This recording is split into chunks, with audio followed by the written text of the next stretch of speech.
Recording in progress. Good morning.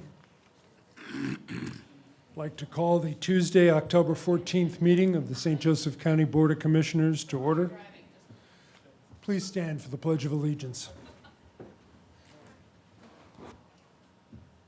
pledge allegiance to the flag of the United States of America and to the republic for which it stands, one nation, under God, indivisible, with liberty and justice for all.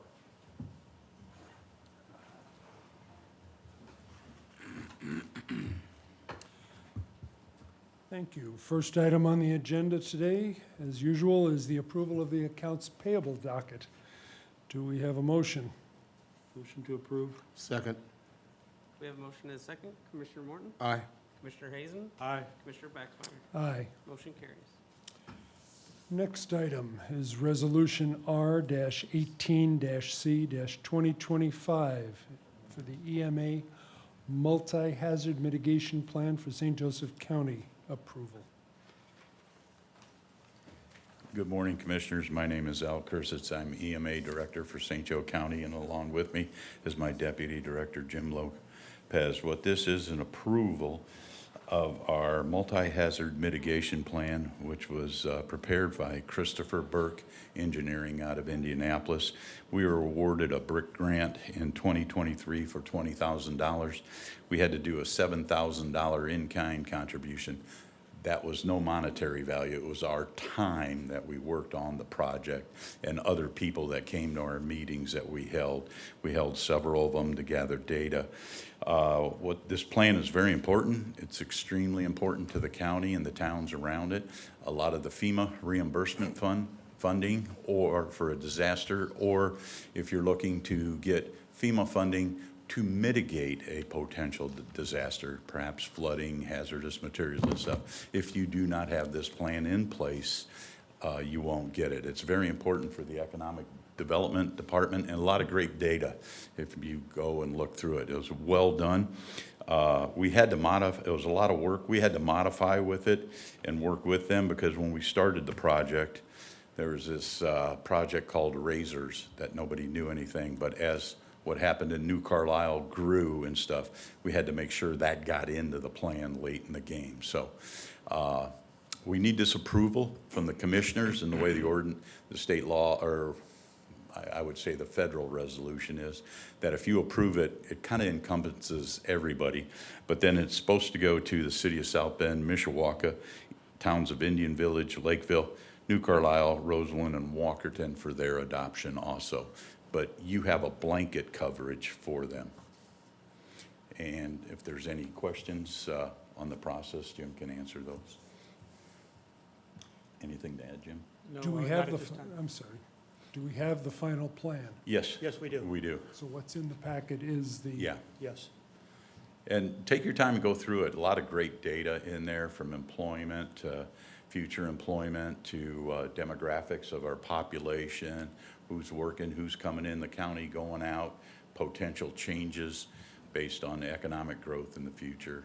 And then again, what was identified by the community people that came to all the meetings and reviewed it, what our major hazards are that we have to look for in the future, try to work on. So the people that were involved in the meetings, were they people from the different townships and everything? Yeah, all Okay. over. Yeah, Okay. and they're identified in the plan. Okay. It has a listing of them.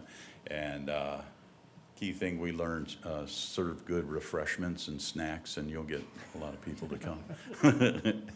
And it worked. They were amazed about countywide for the state, how many people we had attending our meetings. That was my Yeah. next question. So obviously you won't get any pushback from any of the other townships No, or anything? shouldn't. Okay, they're all on board, Yeah. which as they should be, okay. I think a good job has been done, and you're absolutely right. There's lots of good information Yeah. in the plan. But we started, this came out in February. Yeah. What, Well, we had to make some amendments to it. We went through it real good, and then everybody had the opportunity to kind of review. And then we noticed a couple things we didn't think were right in it, and we had them recorrect and found some data. And then the big thing was the addition of what was going on in the new Carlisle area and that economic development area. A lot of changes have occurred in the last 2 years in the county. Gentlemen, any other questions or comments? If not, do we have a motion to approve Resolution R-18-C-2025 for the EMA Multi-Hazard Mitigation Plan for St. Joseph County? Motion to approve. Second. We have a motion and a second. Commissioner Morton? Aye. Commissioner Hazen? Aye. Commissioner Baxmeyer? Aye. Motion carries. Thank you. Thank you very much. you. Good job. Yep. Gentlemen, we have before us approval of the Halloween trick-or-treating hours for unincorporated St. Joseph County. As you know, we traditionally follow the cities, and this is in alignment with the cities. Any questions or comments? Otherwise, I would entertain a motion to set Friday, October 31st, trick-or-treating hours from 5 to 7 p.m. for the unincorporated areas of St. Joseph County. Motion to approve. Second. We have a motion and a second. Commissioner Morton? Aye. Commissioner Hazen? Aye. And Commissioner Baxmeyer? Aye. Motion carries. Next, on to IPG. First item, approval of the interlocal agreement with the Indiana Department of Transportation for construction of interchange project at State Road 2 and Larison. Good morning, Bill Shalio, Economic Development Director with offices on the 7th and 11th floor, part of Department of Infrastructure Planning and Growth. Before you is a document a year and a half in the making, but actually is more than that. It's years overdue. This is a document today that will allow us in the state of Indiana to move forward with the construction of an interchange project at the State Road 2 and Larison intersection. The diverging diamond intersection will be the interchange built at that point. This document outlines the county's responsibilities as well as the state's responsibilities as it relates to this agreement. The county will have a $19 million obligation for this project. 7 of that will be paid for by Amazon. The other $12 million will be from the county. And that $12 million includes property that will be donated to the project, property that will have to be acquired and can count for the project, design work that's already been done for the project that will count. So it really isn't a direct $12 million of cash outlay. This is, again, from the county standpoint, we have gotten the things that we have needed in this agreement. This it covers us well in this document. What this does is once you have signed, the Redevelopment Commission signed earlier today, this document will be forwarded on to NDOT for their signature. We have already authorized the property acquisition agents to go start buying property. So that will be part of this work. And then the goal is to start construction of this project in March of 2026 with completion November 2027. Again, a good agreement. A lot of people have been involved in putting this together, and we just ask for your approval, please. Bill, could you talk a little more about the $12 million? Because it's my understanding that we had planned for a share of this before the divergent diamond. Certainly, yeah. So we had set aside money in the General Motors bond. We'd set aside some money in the bond we sold last year to help cover some of these costs. We have some other money that we received as reimbursement from the state. Actually, we received $1.5 million that will go into this fund. That was $1.5 million that we'd spent on road work in that area. And then we had some other monies that are being applied. So a lot of money has been coordinated over the last several years towards this project. And again, we also had negotiated both with the Amazon deal and the GM deal, donation of donation of right-of-way for the project. So in the case of the GM deal, about $650,000 of land being donated. In the side of Amazon, almost $1 million of land on top of everything else they're putting into the deal. So again, those donations of property drive down our cost into the project. Redevelopment Commission has owned several properties in this area. Those properties are being donated. Again, they were strategically bought over a period of time so that we'd have the property when we needed it, so. Sure. So the total cost is estimated right around 50 million? So it's projected to be a $50 million project. We're in for that 19 million. Okay, so the 31 will come from state and federal, or just state? It's right now it's a federal project, so the feds will put the money in, the state will use the money that it gets from the feds to pay for this project. And you said Amazon is responsible for 7 million? Correct. And so that PO has already been sent to Amazon. That money is on its way here right now, and as soon as we get it, it'll be transferred to the state for the first chunk of money that we're owed, or that we owe the state for the project. Point being, there's no new tax dollars going Correct. into this. So the Correct. taxpayers are not on the hook for, That's right. Yep. Any of the money was either TIF money, or it was reimbursement money, or donated land for the project. And Amazon also, you said $1 million in donation of land? Yeah, so there's the southwest quadrant of the project is all built on Amazon land, and so Amazon is required to donate that to the county, who then will donate it on to the state, so. Much like the northwest corner being GM land, and that's being donated again to the project too. Bill, you mentioned something, that this has been a long time in coming, and I want to emphasize the fact that we have been working on this with the state for months. Well, and it's been a discussion point for years before. I mean, when I started 10 years ago, there had been several traffic studies and intersection design studies and things like that. So this is a big step forward to getting safety and mobility in that corridor. We do have one request for comment. Oh, sure, I'm sorry. Mr. Caruso?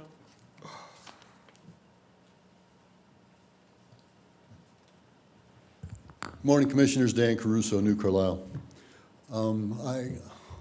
The problem I have with this is, it's not a problem. I think we can free up a whole lot of money that State Bill 1 has caused shortages for around here.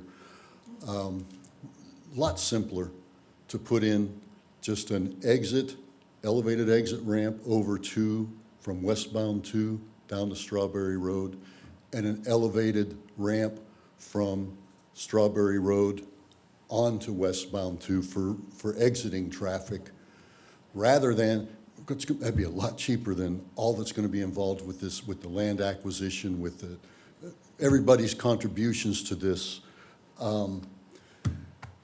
I don't think it's necessary, and what I think this will do is this big, beautiful new intersection will encourage more industrial invasion of our area by making it more accessible, making those roads wider, more perfect for semis to go further down the road. It is not needed.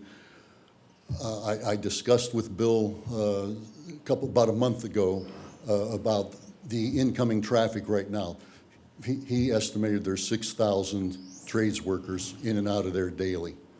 Yeah, that's causing quite a bit of traffic in there. That's part of the problem, along with the concrete trucks that already reside there, the trucks going up the Cleveland Cliffs, the construction equipment trucks coming in, the farm equipment trucks. We've got a lot of trucks in the area all the time, just generally. But the elimination of that left-hand turn has made, of course, the trucks tend to ignore it when they want to run over it and want to drive west the wrong way. I just think this is unnecessary and is going to encourage more industrial growth in the area. Anyways, 6,000 construction workers, the development agreements, Amazon says 600 blue badge workers. GM says 1,600 workers. That's on 4 shifts. Those 2,200 workers, which is a lot less than 6,000 to begin with, are going to be spread across 4 shifts.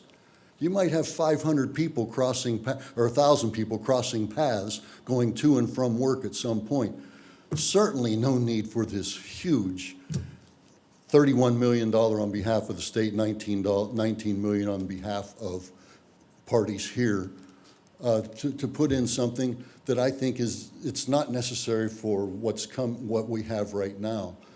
It's looking to the future to see how can we make it better for more people to come in and bring their product in and continue the industrial sprawl. We need to stop it. No more industrial sprawl. No divergent diamond is needed. Thank you.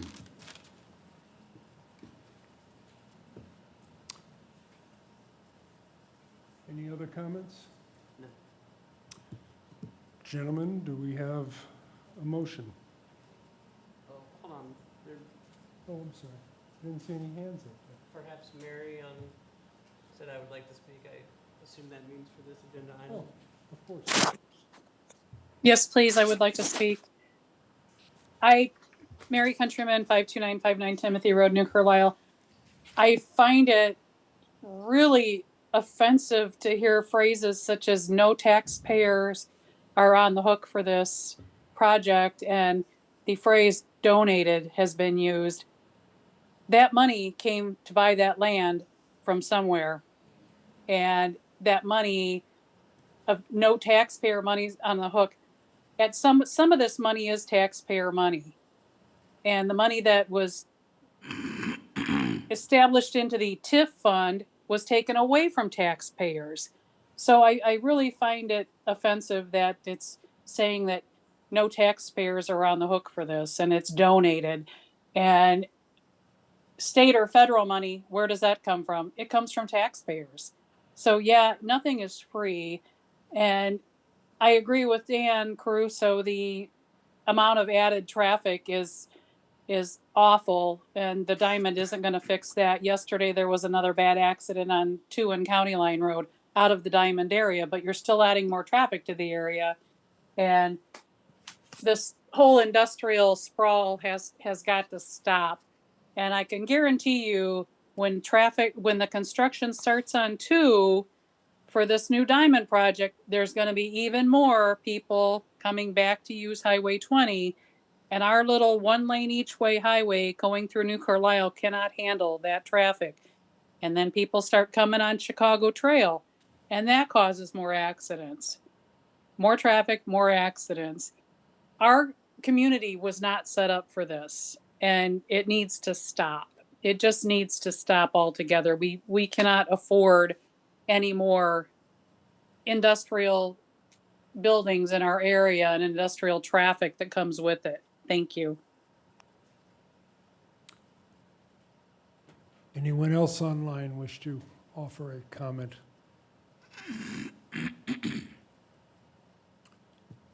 Seeing none?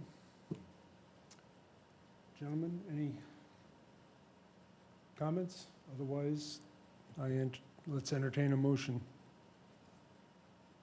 Motion to approve. Second.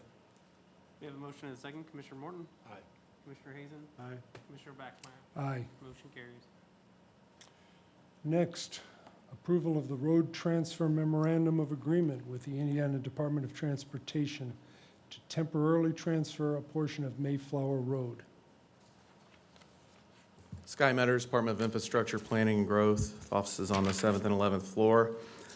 This item involves a section of road that there has been well, in others' opinion, it's been questionable on who owns it. In ours, it was pretty straightforward. But it's Mayflower from the city limits past the bypass over near Bellevue Park. Over time, it was said that we own the road, the city owned the road, and NDOT owned the road. Typically, well, a lot of times the roads that we have will go from, if they go under a major road, we'll go from ramp to ramp. But in this situation, there was it was documentation that the road it was never recorded that the road was transferred to the county. I had some research done on that, and it was, it more or less came to light that it was NDOT's, but NDOT challenged that. And And so we got to talking with NDOT, and since we would typically maintain that section of road, NDOT said that they would go ahead, repave that section, and then hand it over to the county. So what this agreement does is it does a temporary transfer, because NDOT says we own it, but it does a temporary transfer to NDOT so that they can construct a project, do the resurfacing. And then the last part of the agreement is a transfer over to the county, so then we will be responsible for it from then on. Be happy to answer any questions and recommend your approval. Council has reviewed and has found no major issues with this. When this first came to us, Sky, just to reiterate, this is not something that's unique. The situation might be unique, but we maintain those roads typically under major. Yeah, if you think of, highways. one I can think of right off the bat is Ironwood over just south of Ireland. That area there on their bypass, we maintain that. So it's not something that's unique in what we would maintain. It's the situation's unique. I think if this would have been recorded like it was supposed to be earlier on in the process, then that we wouldn't be having this conversation. We'd be maintaining it the whole time. So my question is, why wasn't it recorded properly? I don't know. It was back in the 50s. Oh, Yeah, yes, sir. So it's been a while. Yeah, I believe it was 50s or 60s. So, well, no, wait, 70s, early 80s, somewhere in there. But yeah, back when I was in probably 5th or 6th grade. So, sorry to date myself. I was a little smarter back then than I am now. So, yeah, it was a long time ago. Yeah. Are you gonna say, you want me to say? go ahead. You were in the council then, weren't you? I think so. I wasn't going to take that shot, but you. I apologize for that comment. Oh, gentlemen, any other questions regarding the relinquishment agreement? If not, do we have a motion? Motion to approve since I was around back then. Second. Motion and second, Commissioner Morton, Aye. Commissioner Hazen, Aye. Commissioner Baxmeyer. Aye. Motion carries. Next, approval of amendment number 2 to the Lockmuller Group preliminary engineering services agreement for DS number 210024, Douglas and Bittersweet Intersection Improvement Project. Yes, this was a situation on our Douglas Bittersweet Roundabout project where to accommodate the relocation of an existing utility, the project limits had to change, and along with that came some additional environmental work, some additional utility coordination, and so forth. And so our consultant, Lockmuller Group, had to, there was a change in scope on those items. So what this amendment does is it reallocates some available funds from the project tasks that were used to cover other services. And so to cover those additional environmental work and utility coordination. And so it's resulting in a no change to the current contract amount of $570,440. So this will be a no cost change. It's just changing the values in the individual items. Just one question. Sure. When will this project actually start? We will be letting this project, is it in March? March of next year. There'll be some utility work that has to happen ahead of time.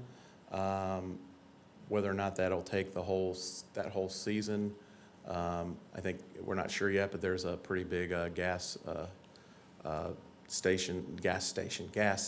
natural gas substation that needs to be relocated. And then bulk of the work will probably occur in 2027. Will that intersection be totally closed down then? Yes, it will, yeah. That's the best way to build those roundabouts.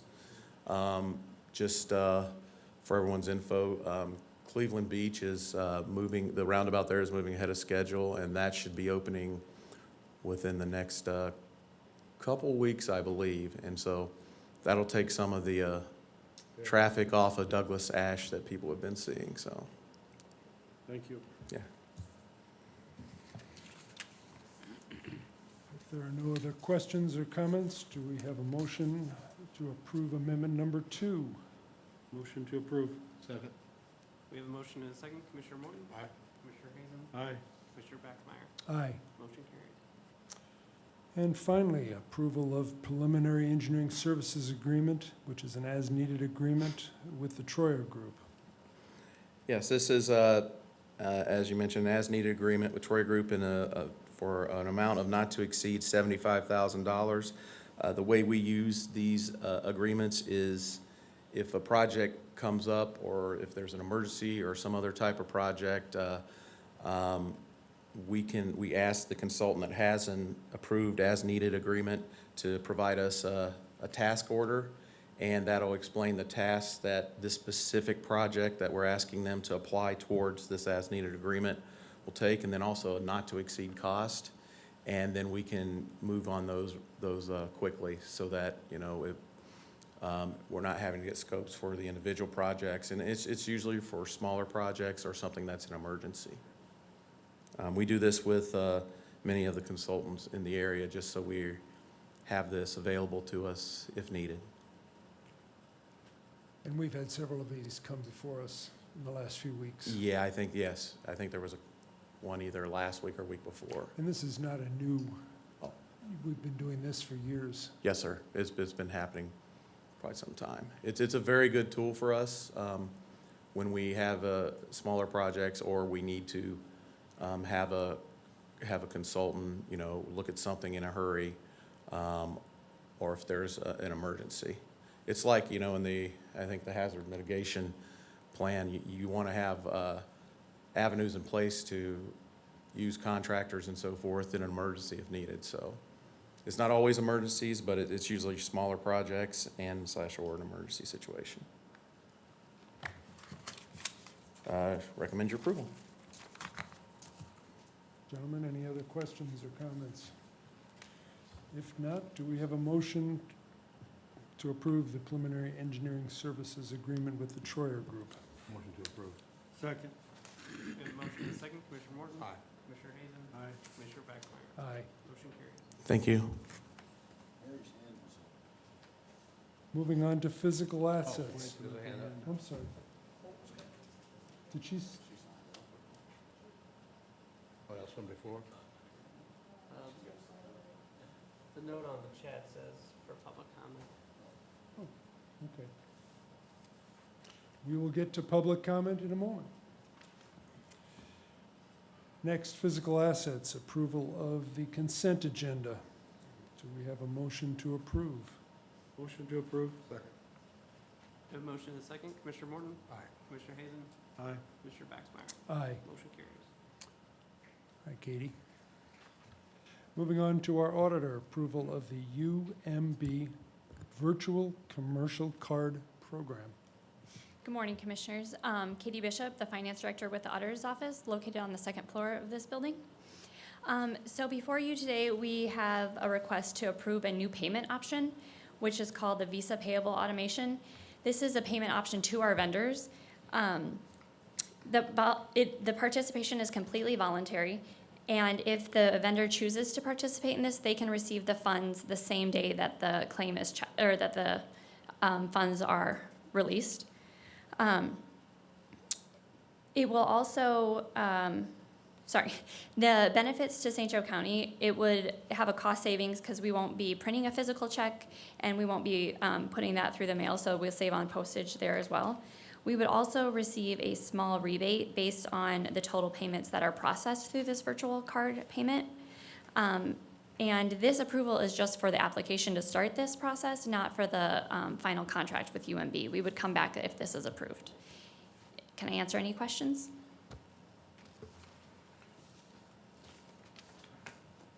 First of all, I want to thank you for bringing this to our attention. You're welcome. And the work that you've done in it. We had a question initially of, for clarity, Yes.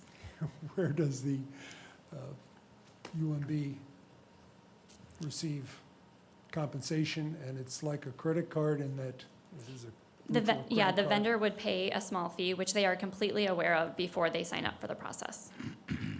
So it's complete, and you use the word voluntary, it is Yes. voluntary, so they're We accepting a 3%. still have the option of getting, like, sending out a check or doing ACH, which that money is received the following day, but this is just an immediate, on that same day, receiving the funds.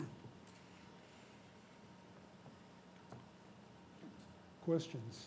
I don't have a question, just a comment. I appreciate you and Abby coming down, or coming up, I should say, and doing such a detailed explanation on this whole process. So You're welcome. thank you for that. Thank you. Gentlemen, if there are no other questions or comments, do we have approval of the UMB Virtual Commercial Card Program? The application? Yeah. So moved. Second. We have a motion and a second. Commissioner Morton? Aye. Commissioner Hazen? Aye. Commissioner Baxmeyer? Aye. Motion carries. And the last item on the agenda from our recorder is another approval of the Laredo Agreement for Title Specialist. We've had a series of these. It's to allow access. Do we have a motion to approve the Laredo Agreement for Title Specialist? Motion to approve. Second. Commissioner Morton? Aye. Commissioner Hazen? Aye. Commissioner Baxmeyer? Aye. Motion carries. Now we will move on to public comments. Morning again, Commissioners. Dan Caruso, New Carlisle. I want to speak a bit about the possible rezoning coming up north of in Olive Township, northeast of New Carlisle. I and several members of the current county council and a whole lot of other people are concerned about the impact of this rezoning, of what it would bring to that area, would have, if it turns out that the current developments of GM, Samsung, of Amazon, AWS, and their current 32 shells. I'll remind you, when they originally came in, it was 16 to 18 shells. Now it's up to 32, and they're thinking of increasing beyond that. How we can be certain how much water, well, 99% of us can't be certain because we weren't part of the NDAs that were signed by those involved. So we can't be certain how much water they're using. We just know it's a lot to cool their servers. Our aquifer was rated by the study at 44 to 46 million gallons per day. The commission agreed to a 24 million gallon cap a year ago, August. And I don't know how Amazon could give an honest estimate of how much water they're going to use when every day they want to expand more and more. I got to believe that if you expand, it's going to use more water. It's not going to decrease. And I believe with several of our council members and a whole lot of other people that until these projects, GM, Samsung, and Amazon is spread out as wide as they plan on going, no more expansion. When those two facilities are up and running and there's water left for another development, fine, bring them in. But until those two projects are up and running, we're just guessing how much water they're going to use. We're just guessing what effect it's going to be on our power grid, whether there's going to be rolling brownouts. We need to just sit and wait. No more rezoning of agricultural land to industrial in New Carlisle. Thank you. Anyone else in the room? We will move to those online, and this time, Mary, I did see your hand. Mary Countryman, 52959 Timothy Road, New Carlisle. I read an interesting story online about, it's basically about the IEDC, and I've heard it our area of the IEC often being referred to as the mini IEDC. And in this article, it talks about, and I encourage all of you to read it on the Indy Star site, it talks about how every job brought in by the IEDC has cost Indiana taxpayers $70,000. $70,000 it cost me and every one of you $70,000 for every job brought in by the IEDC. And that it's a very interesting article, and it talks about Indiana having the lowest business taxes in the country. And they said it's a policy decision that is likely to endanger much of the spending that attracts people to our cities and town. This would be an ideal time to entirely do away with tax incentives. It said local governments can no longer afford to abate business taxes or undertake large spending efforts for new businesses. It's clear it's time for that to stop. It's also time for it to stop having more industry in New Carlisle. No more land should be rezoned from ag to industrial. We have more than enough of our share in the county out here. Thank you. Steve, your hand is raised. Yes, thank you, commissioners. Good morning. Thank you for your work. I do want to make a couple comments, continuing from last week about tax abatements and the particular structure of tax abatement ordinance that's moving or being considered by the county council. I want to say also that we'll be watching very closely whether the $12 million that the county is obligated to pay for the diamond, it does indeed doesn't impact current taxpayers in the general fund. I didn't see a lot of details on how that all adds up.